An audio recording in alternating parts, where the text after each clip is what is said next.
Sa atin sa text yun daw ho bang 5-minute response sa Metro Manila lang o sa buong Pilipinas na yan? Basically, mag-start yan sa mga city centers. And I would like to clarify sa aking mga commanders din na yan ay siyempre case-to-case basis dahil may mga areas naman talaga na imposible ang 5-minute response, especially sa mga liblib, sa mga baryo, at hindi naman kailangan yun, di ba?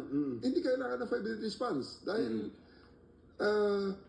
may mga areas na talagang may tactical considerations para ka makapunta doon. Kailangan may mga clearing ka at ang tao na pupunta, hindi man pwede yung pulis, dadalawa lang. So I leave it to the individual commanders to assess yung kanilang peculiarities doon sa kanilang mga areas. Kaya nga sila regional directors kaya nga sila provincial directors kaya nga sila chiefs of police Ang pinaka-ayoko lang marinig is yung tao nag-i-expect na darating ang pulis sa ganitong time frame at hindi naman dumarating.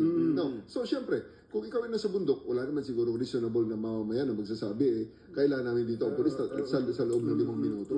Ano ba ang krimen na nangyari dyan? Or ano ba ang mga dapat gawin ng pulis dyan? But in urban centers like Metro Manila and the major urban centers like Davao, Cebu, Iloilo, cities that never sleeps basically.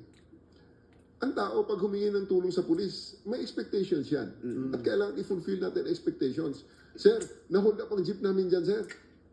Ano in-expect ng tao? Alam nga namang, alam nga namang sabihin niya, sige, bukas na lang.